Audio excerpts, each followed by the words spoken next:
You guys had 40 in the first half, only 11 in the second half. It was the same zone. What was it that either gave you guys problems or it didn't work in the second half?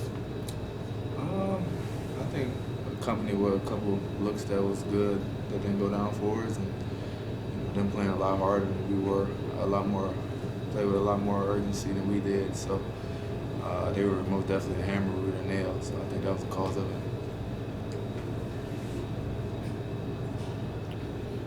You guys got down early. You were able to kind of dig in and come back. Was there a let off at the start of the second half, maybe a little bit, where you talk about they came out and played harder, or was it just shots didn't fall and it snowballed? I think it was a combination of both of those and just losing our focus. The guys was dialed in. You can tell what it meant for them. Unfortunately, we didn't come out with the same fire and passion. So that was the result of it. What is the key to going against that matchup zone to beating it? Really got to be aggressive. Can't be passive with it. And everyone got to be on one accord. Them type of games, it can't just be one guy or two guys, you know what I'm saying, having 20, 30-point nights. There had to be a collective effort where everyone's on one page. What were their guards doing to kind of get some penetration and get some buckets there? Were they making things difficult? Yeah, they were kind of spreading us out, setting high ball screens with a lot of space.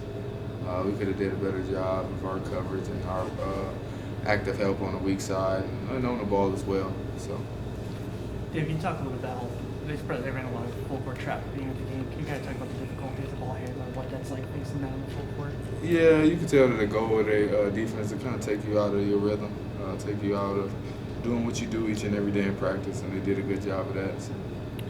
One of the ways to beat that is to get the zone scrambling. Yeah. It felt like in the first half you were able to do that. The second half it didn't. Was that not making shots compounded, and then they looked like they were comfortable in the zone in the second half? Yeah, most definitely.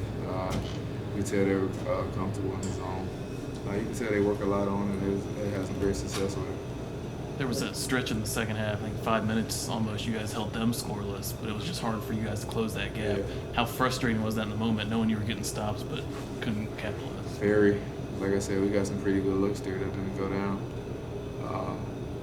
It looked like they were starting to kind of double that ball when guys got it inside there to Vic after obviously a 7-point run, so we really got going there late in the first half. Was that the look you guys were expecting? Was them double and then you guys kicking outside, or was that just the way that zone played out? Yeah, most definitely. We knew if we get inside, they were going to dig it out. Because if you pass around the zone, they'll take you off the arc and force you to kind of get in the teeth of it. So we knew. We wanted to get it in there, create some double teams, create some mismatches on the opposite side. It obviously doesn't get any easier with this Maui Invitational coming up. How do you kind of learn from this and then leave it and then make sure you're playing better out there? Yeah, we got a day off tomorrow just to kind of decompress. And we got practice and then we leave Saturday. So, it's no time to feel sorry for ourselves at this moment. It sucks. But, we all understand how big this week is for us and for the totality of our season. One more question? Any benefits for a new team to have some adversity before you go out there and obviously face a really tough field? You probably asked me before the game. I said no, but hindsight, I guess. Try to take some positives from it. And it's a long season, and as you see, like around college basketball, there's upsets, and I won't say upset and disrespect them like that, but everyone can beat anybody on any given night. So you can't let this get us down. Just got to prevail. All right. Thanks, guys. Thanks, Dave. Appreciate it.